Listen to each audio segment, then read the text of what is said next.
예, 여러분 반갑습니다. 오늘 8월 30일 금요일 아침에 이사야 23장을 통해 함께 은혜 나누기 원합니다. 오늘 함께 읽을 말씀 23장 1절부터 9절까지 말씀 함께 봉독하십시다. 1절부터 9절까지 말씀입니다. 두로에 관한 경고라. 다시스의 배들아 너희는 슬피 부러지질지어다. 두로가 황무하여 집이 없고 들어갈 곳도 없음이여 이 소식이 기띔 땅에서부터 그들에게 전파되었습니다. 바다에 왕래하는 시돈 상인들로 말미암아 부요하게 된 너희 해변 주민들아 잠잠하라. 시월의 곡식 곧 나일의 추수를 큰 물로 수송하여 들였으니 열국의 시장이 되었도다. 시돈이여 너는 부끄러워할지어다. 대저 바다 곧 바다의 요새가 말하기를 나는 산고를 겪지 못하였으며 출산하지 못하였으며 청년들을 양육하지도 못하였으며 처녀들을 생육하지도 못하였다 하였음이라. 그 소식이 애굽에 이르면 그들이 두로의 소식으로 말미암아 고통 받으리로다. 너희는 다시스로 건너갈지어다. 해변 주민아 너희는 슬피 부르짖을지어다. 이것이 옛날에 건설된 너희 희락의 성 곧 그 백성이 자기 발로 먼 지방까지 가서 머물던 성읍이냐. 멸류관을 씌우던 자요 그 상인들은 고관들이요 그 무역상들은 세상의 존귀한 자들이었던 두로에 대하여 누가 이 일을 정하였느냐. 만군의 여호와께서 그것을 정하신 것이라. 모든 누리던 영화를 욕되게 하시며 세상의 모든 교만하던 자가 멸시를 받게 하려 하심이라. 9절까지 말씀입니다. 오늘 말씀의 중심 구절은 8절입니다. 멸류관을 씌우던 자요 그 상인들은 고관들이요 그 무역상들은 세상의 존귀한 자들이었던 두로에 대하여 누가 이 일을 정하였느냐. 말씀의 제목은 두로와 시돈이 멸시를 받을 것이다 하는 제목입니다. 오늘 본문에 등장하는 두로와 시돈, 어쩌면 하나님께서 유다를 중심으로 두고 주변에 있던 나라들에 대한 심판의 말씀을 쭉 하셨는데요. 이제 23장에 있는 이 두로와 시돈을 끝으로 주변 국가들에 대한 징계의 말씀은 이제 마무리되어집니다. 그렇다면 마지막 장면을 차지하고 있는 두로와 시돈은 어떤 도시들이냐면 바로 그 블레셋의 해안 도시들입니다.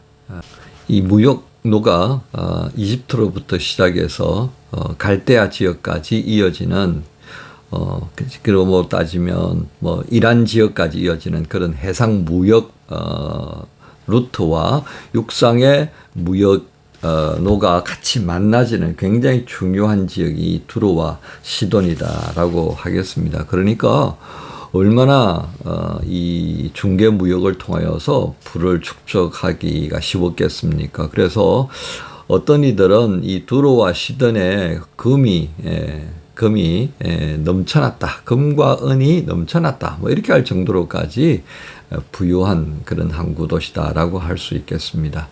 성경상에 이 두로와 시돈은 유다 왕국과 또 이스라엘 북왕국과 굉장히 연을 많이 맺습니다. 특히 열왕기상 16장 31절부터 33절에는요.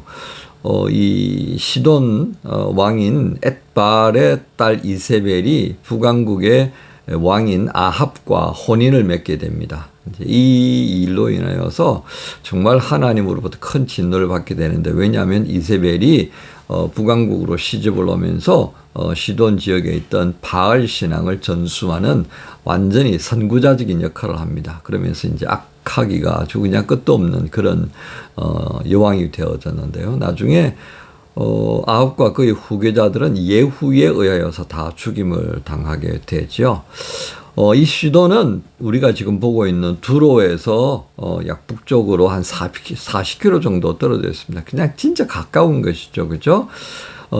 그리고 이 두로는 시돈보다 더 큰 어떤 그런 도시라고 생각되어졌습니다.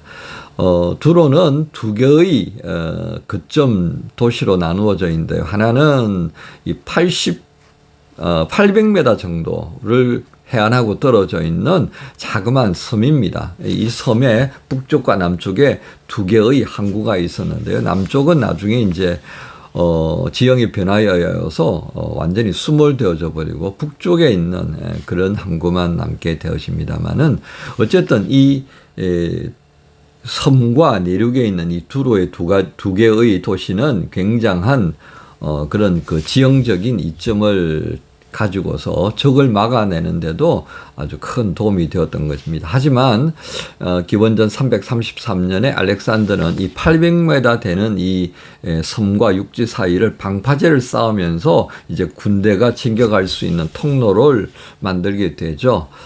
그렇게 해서 결국은 두로는 이 알렉산더에서 멸망하게 되어집니다. 우리가 주목해 볼 부분은요, 이 시돈과 두로가 이 해상 중개 무역을 통하여 얻었던 막대한 이 경제적인 넉넉함을 어떻게 사용했느냐라고 하는 부분입니다. 황금이 가득하니까요. 또 많은 뱃사람들이 들어오고 또 여행자들, 특히 그 여행자들은 낙타나 나귀에 물건을 싣고 남쪽으로나 북쪽으로 오가는 그런 행렬들입니다. 그러니까 또 숙박업도 발전하게 되고요. 그러니까 당연히 또 거기에 향락 산업이 발전하게 되는 것이었죠. 결국 그래서 시돈과 두로는 이 타락의 어떤 온상으로서 아주 유명하게 되어질 수밖에 없는 조건을 가지고 있었습니다. 바로 이런 시돈과 두로가 폐허가 될 것을 2절에서 말씀을 하는 것이죠. 소위 말하는 배의 선원들이 들어와서 잠잘 곳을 찾지 못하게 될 것이다 라고 하는 말씀이 기록되어 있어요. 1절에 보니까 1절 후반부에 황무하여 집이 없고 들어갈 곳도 없으며 이 소식이 기뎨 땅에서부터 그들에게 전파되었습니다. 이런 말씀들을 통해서 얼마만큼 파괴가 되어질는지에 대한 말씀을 해준 것이죠. 실상 기원전 333년에 이 알렉산더에서 그렇게 이제 파괴가 되어졌던 것이 사실입니다. 또한 4절에 보면요, 이렇게 말씀이죠. 시돈이여 너는 부끄러워할지어다. 대저바다 곧 바다의 요새가 말하기를 너는 산고를 겪지 못하였으며 출산하지 못하였으며 청년들을 양육하지도 못하였고 처녀들을 생육하지도 못하였다.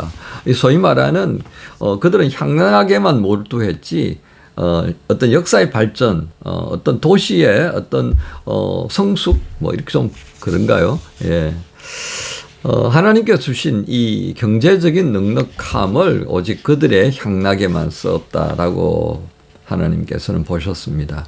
그래서 이 9절에 이런 탐욕의 도시로 가득한 이곳에 다시는 희락이 없을 것이다 라는 말씀으로 이제 그 심판에 대한 것을 말씀하시죠. 9절 다시 한번 읽겠습니다. 만군의 여호와께서 그것을 정하신 것이라 모든 누리던 영화를 욕되게 하시며 세상의 모든 교만하던 자가 멸시를 받게 하려 하십니다. 그러니까 하나님께서 이 시돈과 두로의 그런 영화를 허락하신 거죠. 그런데 그것을 남용한 겁니다. 경제적인 부를 남용을 한 그들에게 있던 이 모든 영화를 다 벗겨버리는 그런 말씀이 오늘 23장에 기록되어 있다 하겠습니다. 그리고 이제 한참 시간이 지난 다음에 그들이 다시 회복하는 시간을 가지게 될 텐데 18절에 보니까요. 그 무역한 것과 이익을 거룩히 여호와 앞에 돌리고 간직하거나 쌓아두지 아니하리니 그 무역한 것이 여호와 앞에 사는 자가 배불리 먹을 양식 잘 입을 옷감이 되리라. 후에 성경학자들은 그런 얘기들을 합니다. 나중에 이 시돈과 두로가 회복되어지면서 그렇게 다시 해상무역이 활발하게 이루어질 때에 그 얻은 수익들이 결국은 예루살렘 성전과 성을 수리하고 다시 한번 이 유다 땅에 제2 성전이 세워지고 예루살렘 성이 회복될 때 많은 도움을 주었다라고 하는 그런 이야기들을 하고는 있습니다. 어쨌든 그들에게 주어졌던 이 경제적인 윤택함은 더 이상 그들의 것으로 존재하지 않는 수고는 했지만 다른 이들을 위해서 쓸 수밖에 없는 그런 역사의 흐름들을 예고해 주셨습니다. 여러분 오늘 이 말씀이 우리에게 어떤 의미가 있겠습니까? 그렇습니다. 앞에 있는 나라들, 아시리아나 바벨론이나 여러 기타 등등의 나라들, 그들에게 주어져 있던 것은 어떤 왕으로서의 권위, 어떤 제국으로서의 어떤 권위, 이제 그런, 능력의 부분이었었습니다. 권력과 어떤 능력에 대한 부분이었다면, 이제 그 가운데에서 두로와 시돈은 그들이 가지고 있던 경제적인 넉넉함에 대한 말씀으로 지적하셨습니다. 결국 우리는 어떻게 정리해야겠습니까? 두로와 시돈에게 허락되어졌던 풍요로움이 그들의 교만을 쌓아 올리는 결과가 되고 말았다는 것입니다. 이건 하나님이 매우 싫어하는 겁니다. 앞서 있던 그 강대국들은 그들의 권력을 가지고 교만의 도구로 되어졌다고 한다면 두로와 시돈은 그의 경제적인 넉넉함이 교만의 토대가 되었다라고 하는 것입니다. 우리는 하나님이 허락하신 것에 대한 이유가 있다는 것을 기억해야 하겠습니다. 그 이유를 상실하는 순간 우리는 교만의 자리에 도달하게 되어집니다. 하나님의 섭리, 그 가운데서 특히 역사를 주관하시는 하나님 앞에서 교만이 행하는 결과가 무엇인가를 또한 이 여러 나라들을 통해서 보게 되어지는데, 여러분 어떻습니까? 장차 우리 각자가 가지게 될 것으로 인하여서 우리가 교만하게 되어진다면 그 가지고 있는 것이 오히려 우리에게는 화가 될 수밖에 없다라고 하는 것입니다. 그러기에 하나님께서 이 모든 것을 우리에게 주셨다라고 하는 감사의 마음을 잃지 않아야겠습니다. 이것이 바로 겸손의 시작 아니겠습니까? 감사를 잃어버리는 순간 나도 알지 못하는 교만의 자리에 서게 된다는 것, 다시 한번 경고하면서 그 잘 나가던 두로와 시돈이 멸시를 당하는 것처럼 우리 또한 겸손하지 못하면, 감사하지 못하면 이 세상으로부터 내팽개쳐질 것이고 하나님께서 우리에게 허락하셨던 그 복이 오히려 재앙이 될 수밖에 없다는 것을 경계하라고 말씀하십니다. 오늘 최소한 우리가 하나님의 복을 누리면서 감사하고 더불어 살아가는 하나님의 일꾼으로 서야 하는 것이 분명하지 않겠습니까? 한 주간 우리가 어떤 모습이었는지 돌아보시면서요. 하나님께서 허락하셨던 매일매일의 삶, 호흡하는 것, 내게 주신 재능들, 또 감사의 제목들이 하나님을 높이고 더불어 살아가는 사람들과 함께 기뻐하는 즐거움의 도구가 되어졌는지 또 한번 헤아려 보면서 이 한 주간을 마무리해야 하겠습니다. 한 주간 또 감사함으로 마무리하고 새로운 또 주일을 맞이하는 여러분 모두를 우리 주님 예수님의 이름으로 축복합니다. 주님 감사합니다. 두로와 시돈의 경제적인 넉넉함이 오히려 그들이 하나님의 진노를 불러일으키는 말미가 이유가 되었습니다. 하나님께서 주신 경제적인 복이 그들에게 교만의 시작점이 되었던 것을 우리가 살피면서 하나님께서 우리에게 허락하신 참 좋은 것들이 어떤 이유로 허락된 것인지 또한 잊지 않게 하여 주옵소서. 그로 인하여 우리 안에 감사의 마음이 넘치게 해주시고 또 하나님을 대할 때마다 겸손해질 수밖에 없는 그런 은혜를 늘 기억하며 살게 하여 주옵소서. 한 주간을 마무리하는 시점입니다. 주님, 우리가 한 주간 어떻게 살았는지 또한 돌아보며 주께서 허락하신 것에 대한 감사하는 마음이 가득한지 또 한번 점검하면서 주일 예배를 준비할 수 있도록 도와주옵소서. 감사합니다. 예수님 이름으로 기도합니다. 아멘.